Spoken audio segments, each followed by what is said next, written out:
जीवन को महान बनाने वाली प्रेरणादायक कहानियां, निस्वार्थ भाव से जगत कल्याण की सेवा में समर्पित महान व्यक्तियों के अनुभव। प्रजापिता पिताश्री ब्रह्मा एवं मातेश्वरी जगदम्बा सरस्वती के संग के रंग, ईश्वरीय यज्ञ इतिहास की झलकियां तथा परमात्म शक्ति अनुभूति से अपना जीवन श्रेष्ठ बनाने के लिए देखिए कार्यक्रम प्रेरणा। दीपक देता है रोशनी फैलाने की प्रेरणा, फलदायी वृक्ष देता है देने की प्रेरणा, मधुबन देता है महकते रहने की प्रेरणा, महान व्यक्ति देते हैं जीवन जीने की प्रेरणा। आओ प्रेरणा से दें हम सभी को प्रेरणा।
भारत के पश्चिमी समुद्र तट पर बसा मुंबई शहर महाराष्ट्र राज्य की राजधानी है। मुंबई के बंदरगाह भारत की सर्वश्रेष्ठ बंदरगाह है। मुंबई महानगर भारत की आर्थिक राजधानी है एवं फिल्म जगत की बॉलीवुड नगरी भी है। मुंबई नगरी का सांता क्रूज प्रांत अपने आगोश में मुंबई का एयरपोर्ट और मुंबई यूनिवर्सिटी को समाये हुए है। इसी सांता क्रूज ईस्ट में ब्रह्मा कुमारी सेवा केंद्र की मुख्य संचालिका के रूप में राजयोगिनी कमलेश दीदी जी निमित्त है। दीदी का जन्म 1955 में कमला नगर दिल्ली के एक संपन्न व्यापारिक परिवार में हुआ। बचपन से ही आप पढ़ाई एवं संगीत में विशेष रुचि रखते थे। आप प्रेममयी, स्नेहमयी, समयनिष्ठ, ईमानदार, वफादार एवं कुशल प्रशासक है। परमात्मा की खोज में आपको 1968 में दिल्ली से ही यह ईश्वरीय ज्ञान प्राप्त हुआ। आश्रम के पवित्र एवं शुद्ध वातावरण ने आपको प्रभावित किया। जून 1968 में आपको संस्था के संस्थापक प्रजापिता ब्रह्मा बाबा से रूबरू मिलने का सौभाग्य प्राप्त हुआ। मुख्यालय से आप परमात्मा प्यार से भरपूर होकर आध्यात्मिक शक्ति संपन्न हुए। बीए तक की लौकिक पढ़ाई पूरी करने के पश्चात 1983 से सांता क्रूज में ही रहकर आप अपनी ईश्वरीय सेवाएं प्रदान कर रही है। जन जन को ईश्वरीय संदेश देते हुए आपने विभिन्न रचनात्मक कार्यक्रमों का आयोजन किया। आपने अनेक औद्योगिक क्षेत्रों में स्व प्रबंधन नेतृत्व कार्यक्रमों के द्वारा सभी को आध्यात्मिक शिक्षा से जागृत किया। आप केवल भारत में ही नहीं अपितु विदेशों में UK, France, Germany, Russia, Siberia, middle east, Nairobi, Sri Lanka, Singapore, Malaysia, Africa, Canada आदि आदि देशों में भी अपनी सेवाएं प्रदान कर चुकी है। वर्तमान समय आप ब्रह्मा कुमारीज के राजयोग एजुकेशन एवं रिसर्च फाउंडेशन की यूथ विंग के कोर कमेटी मेंबर के रूप में अपनी सेवाएं दे रही है। आपके नेतृत्व में एक सेवा केंद्र, 4 उपसेवा केंद्रों में 400 से भी अधिक ब्रह्मावत्स ईश्वरीय प्रेम से भरपूर हो रहे हैं।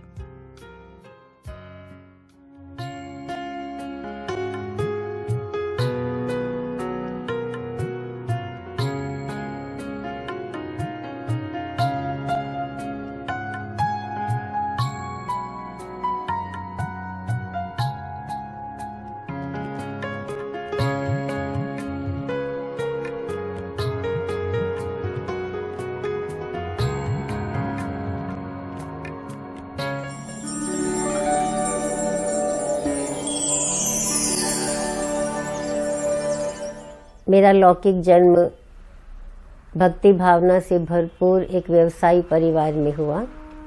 लौकिक में हम 3 बहनें ईश्वरीय यज्ञ में समर्पित हैं। हमारी माता जी ने शुरू से ही हमें भक्ति के संस्कार दिए और बचपन हमारा ऐसा बचपन था कि जिसकी यादें तो अगर मैं कहूँ वो हमारे जीवन में आनंद भर देती है। और भक्ति की जो बातें हैं, क्योंकि हमारी जो लौकिक माता जी थी वो ब्रह्मा कुमारी टीचिंग्स को पूरी तरह से फॉलो किया करती थी।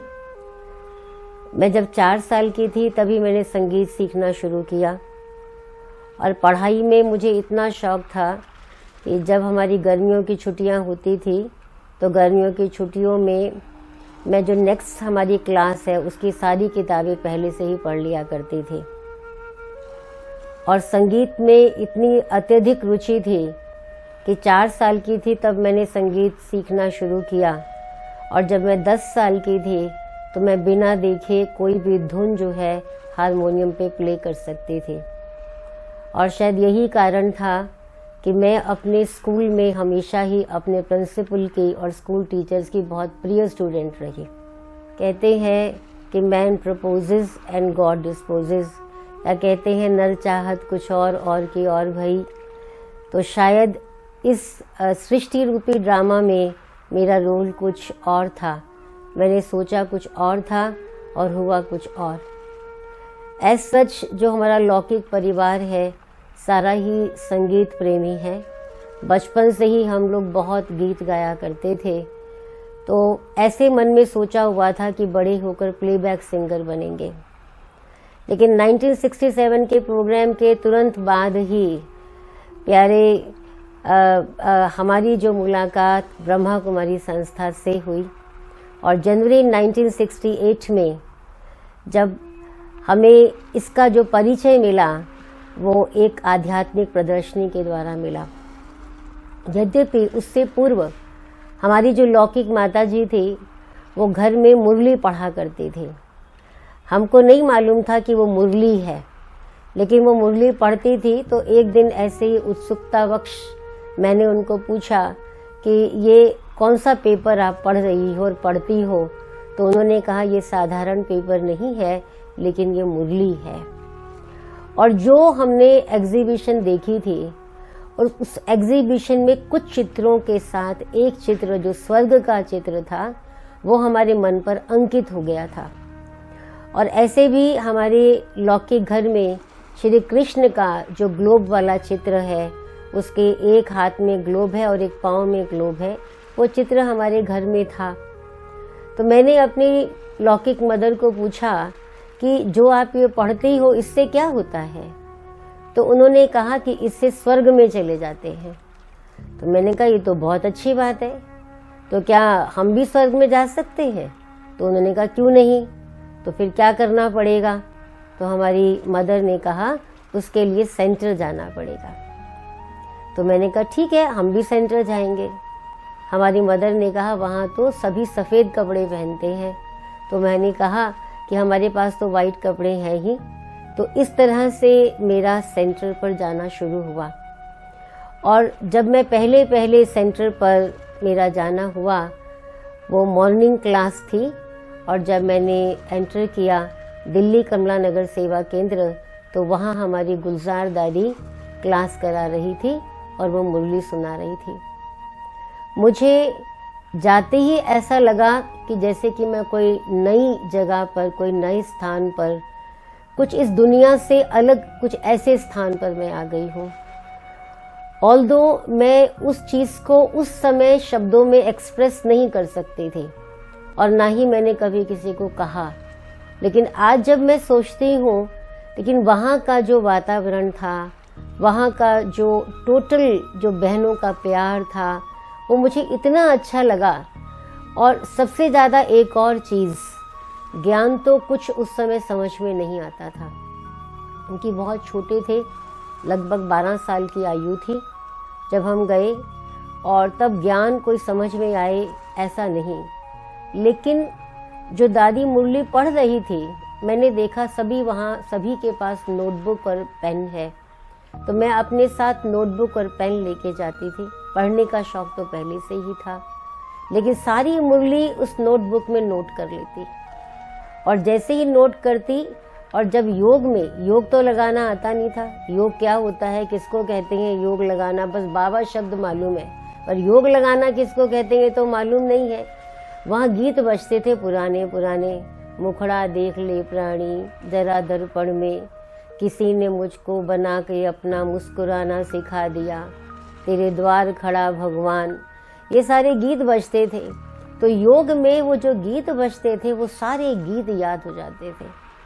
और मन ही मन सारा दिन, क्योंकि स्कूल में जाना है, पढ़ाई पढ़नी है, होमवर्क करना है, और भी कई चीज़ों में हम इन्वॉल्व थे, लेकिन वो सारा दिन अंदर ही अंदर वो जो गीत है ना, वो बजता रहता था जो हमने वहाँ सुना था।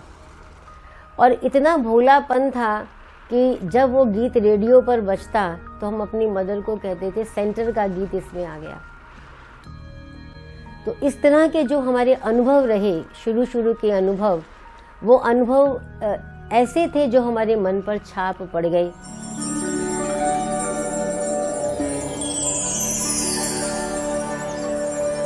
ज्ञान के जो शुरू के अनुभव है कि 3 बातें जो मैंने अपने जीवन में देखी। सबसे पहली बात बड़ों का सानिध्य, दूसरी बात विशेष रूप से कि जो भी संस्था के कार्यक्रम होते थे, प्रोग्राम्स होते थे, उनमें हमारा सांस्कृतिक कार्यक्रमों की प्रेजेंटेशन के लिए पार्टिसिपेट करना। और तीसरी बात, जो भी सेवा केंद्र के नित्य प्रति के कार्यक्रम होते थे उसमें सहयोगी बनना। इन तीनों के कारण जैसे कि हम आगे बढ़ते गए और आगे बढ़ते गए, और हम दैवी परिवार में भी सबके प्रिय बन गए। मैं जून 1968 में चक्रधारी दीदी के साथ मधुबन पहुंची। ये जो क्षण था मेरे लिए बहुत एक्साइटिंग था, और सबसे एक्साइटिंग था और मेरे लिए बहुत खुशी का मौका था। खुशी का मौका और एक्साइटिंग इसलिए था, एक तो मैं पहली बार अपने लौकिक परिवार से अकेली किसी दूसरे ग्रुप के साथ जा रही थी, और दूसरी बात मुझे ट्रेन में ट्रैवल करना था। इससे पहले हमने कभी ट्रेन में ट्रैवलिंग की ही नहीं थी। हम हमेशा अपने फादर के साथ कार में ही जाते थे, तो इसलिए कभी ट्रैवलिंग करने का मौका मिला ही नहीं था।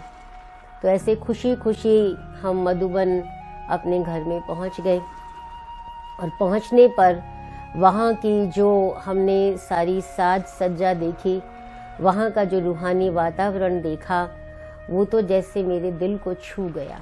मधुबन को देखूं अपने ही ख्वाबों में, मधुबन को देखूं अपने ही ख्वाबों में, मधुबन में प्यारे बाबा को, मधुबन में प्यारे बाबा को देखूं अपने ही ख्वाबों में। मधुबन को देखूं अपने ही ख्वाबों में। और नेक्स्ट उसके बाद था साकार बाबा से मेरी मुलाकात। चक्रधारी दीदी मुझे सारे ग्रुप से अलग अकेले बाबा से मिलने के लिए ले गई। जैसे मैंने पहले कहा कि मैं अपने लौकिक परिवार से अकेली फर्स्ट टाइम किसी दूसरों के साथ गई थी, तो हुआ क्या, जब प्रदर्शनी का उद्घाटन हो रहा था तो जो मेरे साथ आए हुए थे जिनको मैं जानती थी वो मेरे से अलग हो गए किसी कारण से। तो मुझे बहुत रोना आने लगा कि मैं कहाँ ढूंढूं और मैं कहाँ जाऊंगी। तो हमारी चक्रधारी दीदी जब नेक्स्ट डे की बात है, वो बाबा के कमरे के पास से गुजर रही थी, तो बाबा ने उनको पूछा कि बच्ची तेरी पार्टी ठीक है? तो चक्रधारी दीदी ने कहा कि बाबा सब ठीक है, उसमें एक छोटी कुमारी है, वो ना रोती रहती है। तो बाबा ने कहा उसको मेरे पास ले आओ। तो कहा कि बाबा अभी टर्न तो नहीं आया है, तो फिर कैसे लेकर आऊं? तो बाबा ने कहा कोई बात नहीं, पीछे के दरवाजे से ले आना। पीछे का दरवाज़ा माना जो अभी बाबा का कमरा है पांडव भवन का, जो अभी गेट है, वो उन दिनों वो पीछे का दरवाज़ा होता था और बहुत छोटा था। तो जो मैं बाबा से वहाँ मिली, और स्वच्छता और सच्चाई ये मेरा बचपन का गुण है। मैं बचपन से ही स्वच्छता प्रिय हूँ। उन दिनों पांडव भवन में सारे आंगन में मिट्टी हुआ करती थी, पक्का फर्श नहीं था। मैं बाबा के पास गई और बाबा ने, मैं अपने पाँव छिपाने की कोशिश कर रही थी क्योंकि उसमें मिट्टी लगी हुई थी, लेकिन बाबा ने मुझे बहुत प्यार से दृष्टि दी और मुझे ये कहा कि बच्ची अच्छी है। मेरे को इसके अलावा एक भी शब्द आज स्मृति में नहीं है कि बाबा ने मुझे क्या कहा।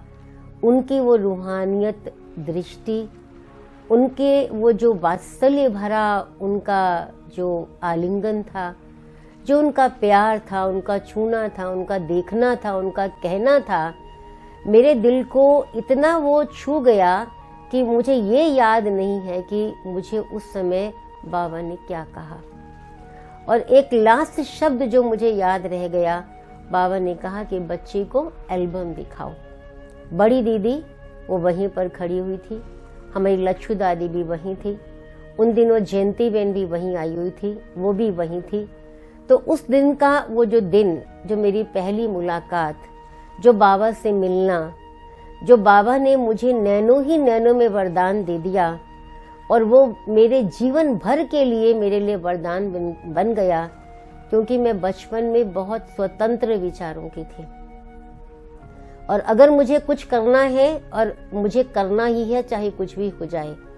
लेकिन जो जीवन में परिवर्तन आए लेटर ऑन, मेरी लाइफ में जो मेरे जीवन में परिवर्तन आए, वो परिवर्तन उसी मुलाकात को देखकर, क्योंकि मुझे बार बार वो क्षण याद आते रहते थे और आज भी जब मैं उस मुलाकात को याद करती हूँ तो मुझे ऐसे ही लगता है जैसे ये कल की बात हो और वो सब सारी मुलाकात, वो सारा दृश्य मेरे आंखों के सामने घूमता रहता है।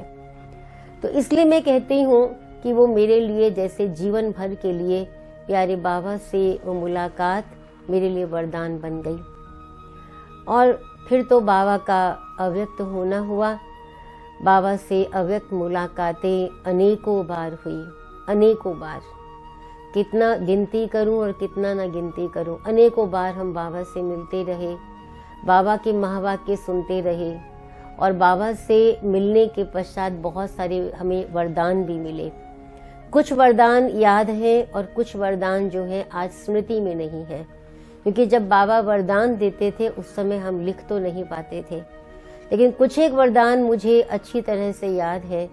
बाबा ने एक बार मुझे कहा था कि अच्छा ये भी आई है, लगन से, लगन वाली आत्मा है, लगन से बढ़ रही है और लगन का फल जो होता है वो वृद्धि होती है। तो बाबा ने कहा हमेशा अपने आप को गॉडली स्टूडेंट समझना, लगन से बढ़ भी रही है और बढ़ती रहेगी।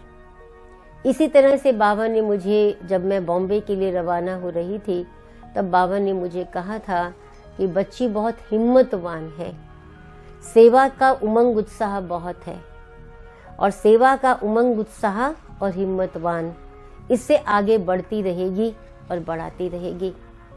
इसी प्रकार बाबा ने मुझे एक बार और कहा था कि सदा अलर्ट और अटेंशन अपनी लाइफ के अंदर।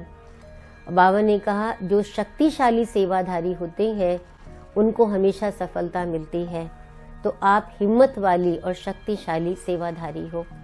इस तरह के बाबा के वरदान समय प्रति समय मिलते रहे हैं, और मुझे लगता है कि जो बाबा ने मुझे वरदान दिए सचमुच वो मैंने अपनी प्रैक्टिकल लाइफ में अनुभव भी किया है, और आज भी उसको अनुभव करती रहती हूँ।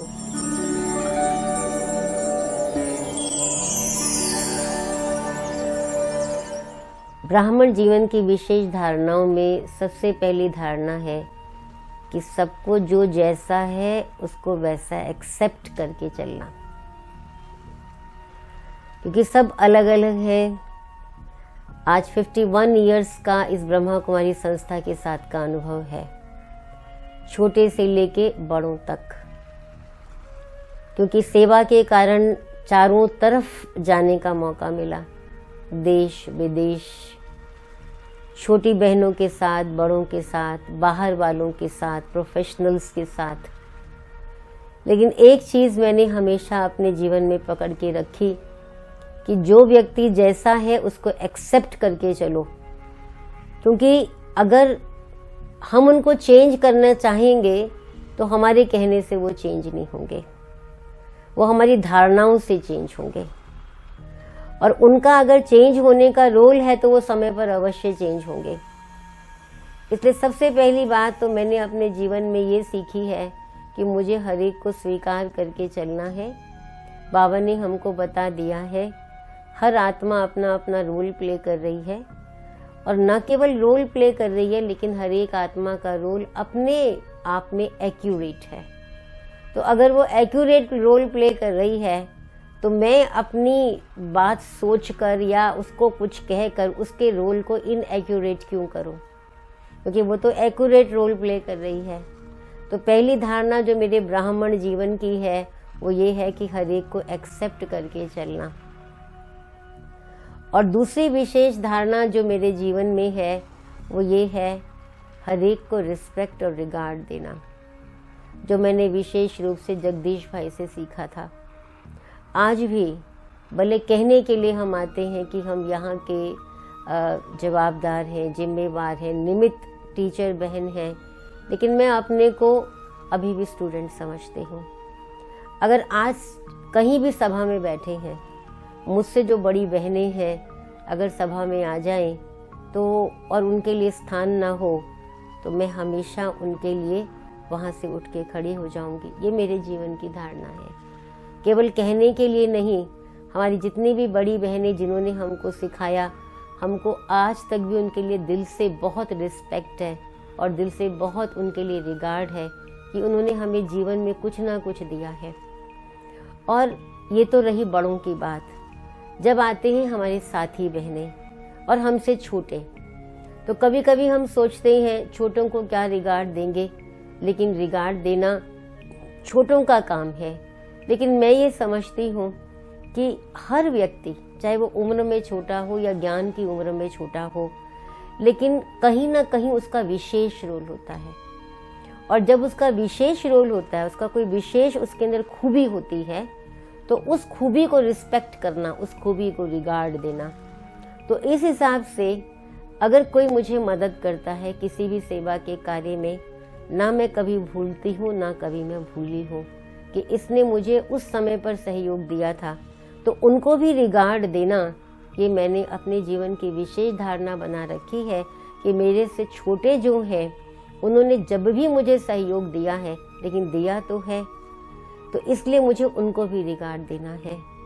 और तीसरी बात जैसे मैं बता रही थी कि उनकी विशेषताएं, इसीलिए हर छोटे बड़े को रिगार्ड देना, क्योंकि अगर हम छोटे बड़ों को रिगार्ड देकर चलते हैं तो हम सेवा में बहुत अच्छी तरह से सफल हो सकते हैं, क्योंकि सेवा में सफलता कोई एक का रिजल्ट नहीं है, ये टीम वर्क है। उस टीम वर्क से ही सेवा में सफलता मिलती है, ऐसा मानकर हर एक को रिगार्ड देना, ये भी मेरे जीवन की एक धारणा है।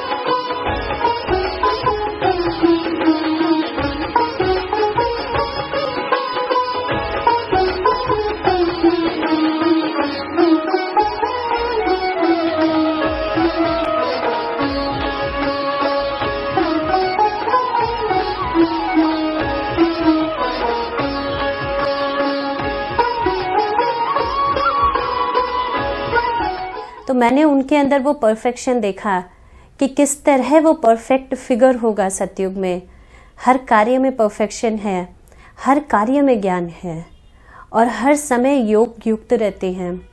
और यही उनकी पहचान है कि इतना योग युक्त है कि सामने जब व्यक्ति आता है तो वो अपनी बात बड़ी आसानी से समझा पाता है और आसानी से समझ भी जाते हैं। और सॉल्यूशंस ऐसे होते हैं कि मैं भी कभी सुनते सुनते आश्चर्य ले लेती हूँ कि ऐसे सॉल्यूशन कैसे निकल सकते हैं।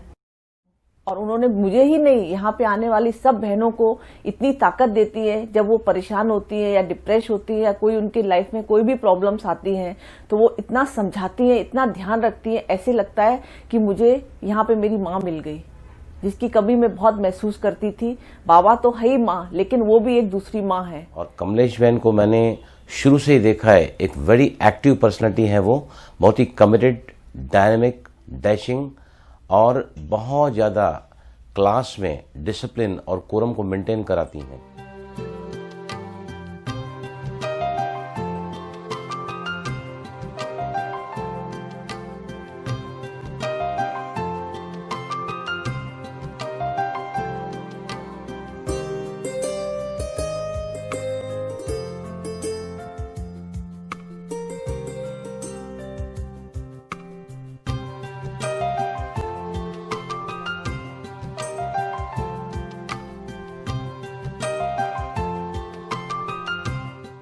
She is right a perfect trainer. वो जिस तरह हम सब सिस्टर्स को ट्रेन करते हैं, आज मैंने कभी तक इतना मम्मी के साथ भी इतना आराम से मैंने नहीं सीखा जितना मैं दीदी के साथ सीखती हूँ। हर एक बात, वो हर एक बात बहुत प्रोसेस से हमें समझाती है। So I came to Santa Cruz Center, and the Kamlesh Didi was the first person I met, and the very first time I met, I had this vibe going on, you know, that you can share anything with this person right here, you know, then be it about your personal problem, then professional work problem, your health problems, life problem, any problem in the world, you can just share it with her, and she always has a solution for you, always. कैसी भी आत्मा हो, लेकिन उसकी विशेषता उस आत्मा को मालूम भी नहीं, लेकिन दीदी उस आत्मा की विशेषता को पहचान करके उसको कैसे कार्य में लगाती है, ताकि वो जो उसकी विशेषता है, उसका गुण और उसके अंदर वो संपन्न बन जाता है।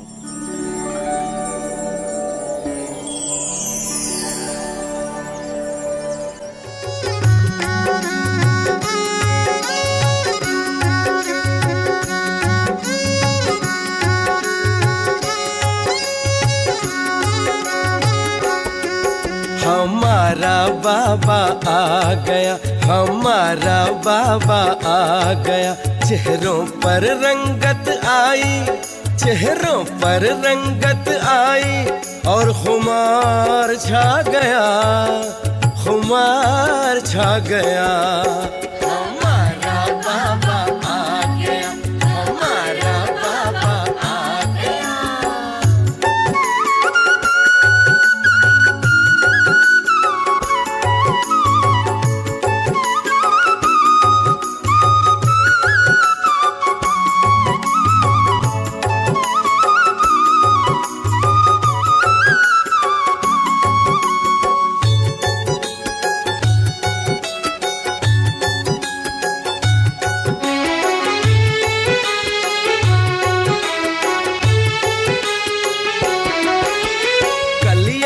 खिलकर फूल हो गई जब से बाबा मिल गए। रूहे खुशबू की रौनक से दिल के चमन भी खिल गए। ओ कलियां खिलकर फूल हो गई जब से बाबा मिल गए। रूहे खुशबू की रौनक से दिल के चमन भी खिल गए। मन मयूर नाच रहा, मन मयूर नाच रहा, संग रूहानी भाग गया, रूहानी भाग गया।